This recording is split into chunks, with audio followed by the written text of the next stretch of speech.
What's up? Welcome back to Seahawk Talk with me, Joe Stevens, and today we are simulcasting on Ryan's channel at Seahawk Recap Show. How's it going? It's going well. It's going well. I've Yeah, had a busy week. Had a busy week. yeah, yeah. Well, first thing I want to ask is, before we get into any Seahawk stuff specifically, is how do you feel about the Super Bowl? But Oh man, my Super Bowl predictions, man. I'm looking back at them, and they were not good at all. I've lost every single one of my predictions, so I'll be making a video on that shortly after the Super Bowl. But it's a matchup of rematch of Super Bowl 54, so I know a lot of people, especially football fans, didn't really want this matchup for Chiefs and 49ers, myself included. I But, like the Chiefs. I you don't mind know, the Chiefs. it is what it is. I'm happy to see who will come out on top of this matchup. Yeah, let's just hope it's the Chiefs. Yeah. I'm assuming that's Yeah. who you're rooting for as well. Um, Honestly, I don't really care. I want it to be a close, tight game, and that's all I want. Just no more blowouts, no more shenanigans in that area, and we'll be good. I don't know. So I'd be pissed if the 49ers blew the Chiefs out. Yeah. If the Chiefs blew the 49ers out, I'd be pretty happy. I don't see that happening. Um, I think the 49ers are going to win the game. I'm rooting for the Chiefs. We'll see, man. The Chiefs for me, man. I can't bet against Patrick Mahomes. Like I said in my Super Bowl predictions Hmm. now a day ago, I just can't. After seeing what Mahomes did to the Dolphins, seeing what he did against the Ravens, seeing what he did against Buffalo, I'm just like, okay, so those receiver issues look to be cleared up at this moment. So we'll see. Yeah, and Should be an entertaining game. their defense has been playing pretty good. That's different. Yeah, it's So, it's insane to see from that defense. I love watching defensive football, so it's always fun. but yeah, where are you watching the game from? You watching it from home or? Yeah, I'm watching it from home. I'm gonna watch it on CBS, and then I'll be doing the reaction. Hopefully, that'll be out by Monday at 10 a.m. Eastern time. But we'll see. It's always a gamble when I do things. So Yeah, yeah, no, I hear you. Let's just get to the biggest news. We haven't talked for a long time, so yeah, Pete Carroll obviously got fired. They bring in yeah. a new they bring in a new head coach, and Mike McDonald seems to be they're swinging for the fences. They didn't bring in just a lame duck guy like Dan Quinn or there was another name floating around there, Mike Vrabel. Mike Um, Vrabel, yeah. yeah, they didn't bring in a guy. They're bringing in a guy that they think gives them the best chance to win. And you as fans, it doesn't feel like, oh, here we go. Here's just a rewatched version of what we had. So, how do you feel about Mike McDonald? I'm assuming you're jacked up like everybody else. Honestly, for me, so when the Pete Carroll news dropped that he was fired, I was Mhm. sitting there in my chair like, okay, so I have to record a video now, because again, for those of you who don't know, my Seahawks fandom started in 2013 all the way through. So I've never known a head coach of the Seattle Seahawks without Pete Carroll. So it's very interesting to me that when they let him go, I was like, okay, well, it was time. Obviously, 14 years with the organization, it's time for him to abandon ship or at least leave the team into another direction. And getting Mike McDonald, man, that was one of the most perfect fits to replace Pete On Carroll paper. now On on paper. paper. On paper. Yeah, we'll have to see how it works out. Obviously, I've been through 4 head coaches in my life. Yeah. Um, only 3 that I remember. And one thing that I'd advise people that think the grass is greener without Pete, the people that were calling for Pete's head, is I've seen this team without Pete Carroll and how inept the team was before he got here. Even under Mike Holmgren was an awesome coach, but there was a few years there where we were pretty terrible. Um, even the terrible years by Pete's standards, I consider this one of them. I consider 2021 one of them. They weren't as bad as what I've seen from other people. So Yeah.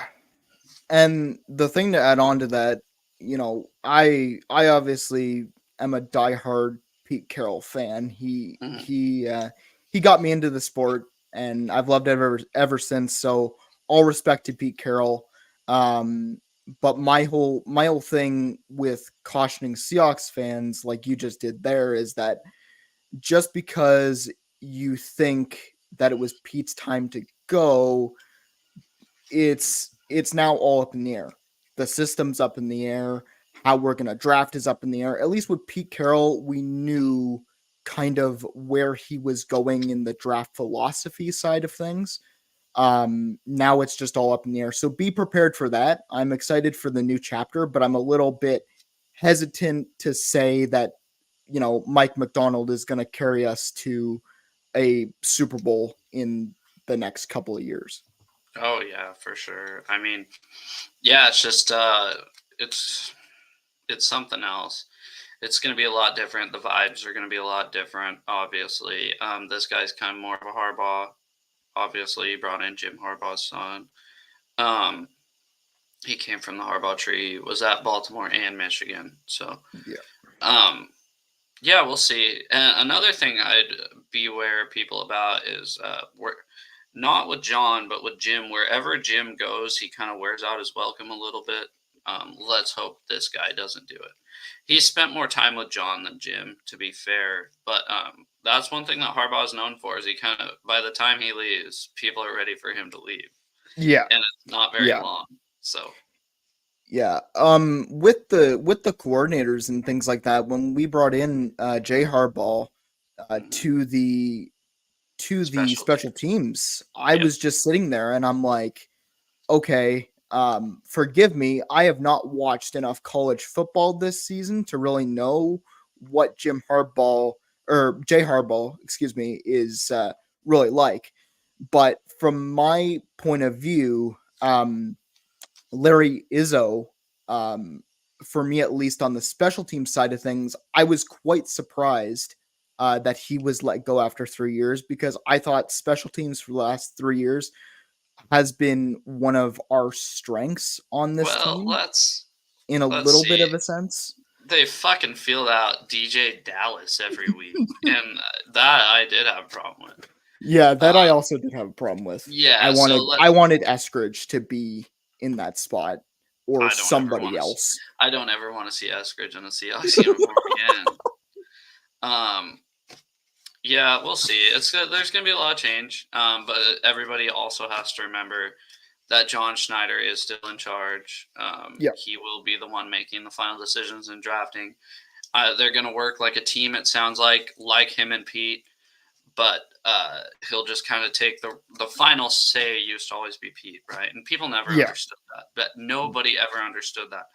Um, but he has the final say now. But he's still the same guy, right? Yes. So let's see. I don't think their draft philosophy changes a whole lot from what it's No, been. I don't see their draft philosophy changing drastically. Again, like you just mentioned, John Schneider is still there. And considering he gets the final say on everything at this point, I wouldn't expect a huge change. I just want to see the on-field product. I'm so ready for 2024 already for Oh, that me season too. to get going because I just want to see what happens. I think just about everybody is. I think everybody's ready for the season to start, even though off season hasn't even technically started yet. Because We got there's one game left. one game that nobody wanted to see. Nope. Um, I will. I will but second yeah, that. no, there's been offensive coordinator talk. So Ryan Grubb's obviously a big name. Yeah. Uh, another one, Chip Kelly. He got another job today. Thank Ohio God. State. Yeah. Yeah, which Yeah. is I heard a lot of Chip Kelly news surrounding his name. I'm like, I know a little bit about Chip Kelly, and none of it was good. None of what I uh, heard about Chip Kelly was great. well, the problem is he's only been a head coach, right? So what can he do as a coordinator? But Yeah. we don't have to worry about that. Obviously, I'd like Ryan Grubb. I'm a Okay, yeah, Huskies fan. I think he runs a great. So basically, they talked about college coaches not being able to run a pro style offense. Well, that's what he ran, was a pro style offense in today's NFL. He ran the ball, so he passed the ball 59% of the time. The Seahawks last year passed the ball 61% of the time. So I wouldn't be concerned. yeah. So he would fit in He's that more of kind a of run. metric. Yep. And his offenses are just, I don't know how to describe it. He gets the ball to the right people. He gets the ball to the playmakers. So Good. that's why Good. Roma Dunze is going to be a top 10 pick. That's why Jalen McMillan and Jalen Polk are going to be day 2 picks. Dylan Johnson's probably going to get drafted. Nobody would have thought that coming into the season. So he took an offensive line with a bunch of no names, really, other than the left tackle and Troy Fatanu, and they won the Joe Morris Award for best offensive line in all of college football last year. So if they get Grubb, draft Penix, sit him for a year, I'd be totally happy with that. Let him sit behind Geno for a season. Kind of do what they did with what Kansas City did with Mahomes and Alex Smith, right? I mean, Alex Smith. I look at Alex Smith and Geno Smith about the same, right? I think they're both mid-tier quarterbacks that have been around the block a few times, and I think no matter who we draft, whether it's Penix, Bo Nix, whether hell Jaden Daniels, no matter who we draft, I think they should still sit a year. Yes. Behind Geno. Even as much as I don't want to say it, even somebody else. So yeah. For me, it's more. I'm on that train as well. If you're gonna draft a quarterback, I don't know what quarterbacks will be there at 16. From just what I've been hearing. See, my problem, not to cut you off. Yeah, go ahead. But my problem isn't at 16. I don't think they should draft a quarterback at 16. Me neither. Maybe if Jaden Daniels there. But I think what my philosophy is right now, I want to see them move back in the first round, pick up some more picks, and then move up into the second round is where you can take a guy like Michael Penix or Bo Nix. Okay, yeah. That's my philosophy when it comes to that. Yeah, I can agree with that. Like a lot of Seattle fans, like I know a lot of Seattle fans wanted Penix. I know a lot of Seattle fans we want a QB. I know that's the sentiment. But at 16, either you trade down like you just said, or you pick up. For me it's O-line right now. We've still got a bit of a issue with interior O-line, especially. And I want to know, just while we're on the subject of O-line, I want to know how Abraham Lucas, his knee's going to hold up next season. Because that's a question that's just going to have to be answered, right? Yeah. So. If his knee does not hold up, then you draft a tackle. Because at that point, like, he did not have a good season this year because he was just injured. He was battling a bunch of different issues, and we had to rely on, again, Jason Peters. I love the man, but he's 40. I'm not expecting. He's younger than the head coach. He's not coming back. Oh no, I know. That's what I mean. Like, he's older than the head coach. I'm not even. But no, for me, this draft philosophy, like, again, I haven't paid much attention to mock drafts and things because, again, I haven't watched enough college football to make my predictions and things of that. Like, I'll get more into in-depth looking at people, but for right now, there's a position need at interior O-line, and we at least need to look at linebacker. And the reason why I say we need to look at linebacker is look at who we have in terms of re-signs. Bobby Wagner needs to be re-signed if he's coming back. Maybe. Devin Bush needs to re-sign if he's coming back, and we got Jordan Brooks as well. So there's your 3 middle linebackers right there. If you're not going to be able to re-sign any of them, then you need to draft a linebacker at 16, I think. Yeah, I think I've said this on other shows with people. If you're able to get Bobby back for $5 million, you do it. Yes. He's a guy you can play on rundowns only, first and second Yes. down. We I saw agree. this year. I love Bobby Wagner just as much as everybody else does, but we're gonna need to have 2 other inside linebackers that Yes. are able to play passing downs. I don't know if Jordan Brooks is it. It's a price tag thing. I don't know if he's Yeah. worth as much as somebody's going to pay him. But look at what Mike McDonald did with Patrick Queen. I mean, Patrick Queen and Jordan Brooks were Yes. taken, I think, back to back, and I believe so. Yeah. they both had the same trajectory going into this year and last year. And Patrick Queen's a freaking all-star now, and Yeah. Brooks. I'm not saying Brooks is bad, but I'm just saying he's not what Patrick Queen is. So No. And yet. yet. Well, and that's the thing I was gonna talk about is you need to bring at least one of those 3 guys. If you're not gonna be able to keep Jordan Brooks, then you need to bring back Bobby Wagner or Devin Bush. No, you can let him go. You can let Devin Bush go. But the thing about Devin Bush is, okay, I might be the only one that really likes him. But Maybe. I really do. For some reason, I really do, which is it's really weird, and I can't tell you really why. But I think he's an okay option. I wanted to see more of him this year, of course, but I think if you're looking towards the future, again, I would love to have Bobby back, but if he's not going to sign for $5 million or something in that Or range, less. or less even, yeah. I wouldn't even pay any more than that. I'm sorry. I get Yeah. you're a legend, but it's football. It's what are you going to do for me this year? It's not what did you do for me 5 years ago. So and with well, and that's the thing with this team right now is that this was the make or break year for this entire Pete Carroll system.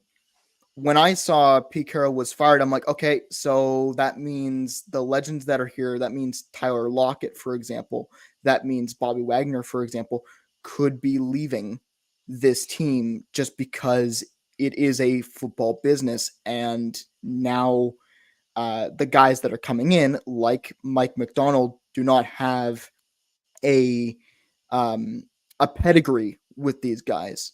He's going to bring in his own guys. He's going to want his own guys. Yeah, well, And that's exactly like we said earlier, that Snyder has final say, right? So Snyder Yeah. has relationships with these guys, but it's not going to be the same. No. So. Yeah. Well, and that's what I think. I want to know at this point. I really want to know if Schneider was the one to keep Bobby Wagner around and Tyler Lockett, or if that would have been a Pete decision. I want to see. I'm leaning if towards John a Pete Schneider- decision. Yeah, I am too. Pete decision. I am too. And you know what? I guess Lockett said he'd rather retire than play somewhere else. So let him walk. We need to get his. We need to get a sell. He's owed $26.6 million this year. Yeah. Who else is it? Quandre Diggs? He needs to go. Quandre Diggs. We have Jarek Reed. We have Kobe Bryant at safety. We have Julian Love at safety. This isn't Pete Carroll's defense. We don't need 3 safeties on the field at the same time. No. Jamal Adams. He needed to go 2 years ago. He needs to go. He needs to either. Yeah, he either needs to go. He either needs to go right now in like a trade or a you can't trade him postseason cut or something. Like he needs to either go or he needs to move positions to linebacker. Well, that's a problem. That's a problem, Ryan. Is you watched the games last year, right? Yeah, I watched all the games. Yeah. Is he not one of the worst tacklers you've ever seen in your life? He's not good, I'll tell you that much. Okay, so linebacker is not an option. Well, but I'm talking about you don't rely on him for the passing downs. You move him as an off the ball where he can rush the passer, because that's where I think you can say, like, I know I'm defending Jamal Adams and that's a crazy losing battle. However, in my ideal, you move him from safety, you move him to one of the outside linebacker spots, either left or right, and you have him rush the passer, because that's where his strengths lie. It's not in pass coverage. We saw what happens in pass coverage. He does not pass coverage at all. No, so, and he doesn't tackle, and that's the issue. He needs to be gone. Yeah, he's a waste. Yeah. He's a waste of space on this team. He's a waste of money. I agree. He's a shitty person. He's a shitty person. He's a shitty player. I've been off the Jamal Adams bandwagon for quite some time now. Yeah, this season sealed it for me. Let's see. We got Diggs on the chopping block. We got Adams on the chopping block. Possibly Lockett. Disley's another guy. I don't want Lockett to go. I want to keep Lockett. Just restructure. Restructure his contract. At this point, I really like the wide receiver group that we have with JSN, DK, and Lockett. Lockett is much more, now his role is a much more safety blanket kind of guy that you'll need for route running purposes. That can't be making $26 million a year. No, it can't, and that's why you need to restructure it. If you're going to bring back Tyler Lockett, you're going to need to find a way to restructure him, because his role on this team, at least in my eyes, has theoretically changed. Yeah. So. Yeah, and then another guy that's going to be gone, Will Disley. He's due for $11 million this year, which... Yeah, nope, not good enough. I'm just trying to think in my head without looking up. There was somebody else. Keep Draymond Jones. He's perfect for this. Draymond Jones. He might be gone, Draymond Jones, because I'm expecting him to be gone. The reason why is because I want Leonard Williams back. Okay. Leonard Williams, to me, at least from what I saw, the mid-season trade that we made for him, you're gonna have 10 games of him for this season. If you do not bring him back and you gave up a second for him, I'm gonna riot. Just because here's the problem with that, Brian. Here's the problem with that. I get that Leonard Williams looked good. I would. Yeah. A lot of people think he looks great. I thought he looked good. I think he looked good. I'm not saying he looked great. Here's the problem: if you're not fully committed to him, don't re-sign him. Yeah, we made this mistake with Jamal Adams. We have to re-sign him because we traded 2 first-round picks. We overpay for him, right? Because Leonard Williams has all the leverage. He's like, fuck, I can just walk. Right now he does, yeah. Yeah, don't fall into it. If it didn't work out, just cut your losses. Sorry, everybody in the chat. We're gonna have to go pretty soon. I got some stuff to do, so I really apologize. Yeah, apologize for that, guys. Yeah, well, how about this? Let's just for the last 4 or 5 minutes, let's just answer the chat question. Okay, yep. Go ahead. Want to say what's up, Syjan, Steve-O, Bryant, and John J. Sorry. What's up, everybody? Thanks for being in the chat. First question is, who would you want to draft to sit behind Gino? And this is where it all falls. At this point, for me, because it's going to be really weird, but because we're looking at a Michigan coaching staff from the head coach and Mike McDonald, do we draft McCarthy? I forget his name. McCurdy. Yeah. McCarthy. Do we draft JJ McCarthy. Sorry.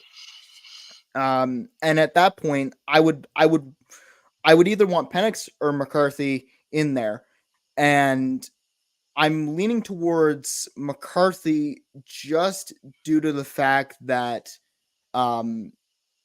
he was part of the Michigan system, and McDonald is a Michigan guy, but we'll see what John Schneider does with that decision. If we get Penix, great. He can sit behind Geno Smith. But I'm leaning towards JJ at this Yeah, point. see, I didn't like JJ McCarthy. He did awesome the first half of the season because they played super weak opponents. And then Yeah, the second half, his numbers dipped because he played, stronger he opponents, played better. and they ran the ball 95% of the time. Um, Mm, I'd argue, as much as I hate Oregon, and trust me, guys, I hate Oregon, I think Bo Nix is a better quarterback than JJ McCarthy is. yeah, that's another guy, eh? I Um, completely forgot about him. like I said, I hate Oregon. I don't like Oregon at all. But I think Bo Nix is better than JJ McCarthy. Obviously, I want Penix. I want him to stay in Seattle. I think he'd like to stay in Seattle personally. Yes. He actually trains with Gino in the off season, all last off season. So that would make a lot of sense. Okay, that's a Um, link. That's a yeah, link. You heard it here first. exactly. And I feel like there wouldn't.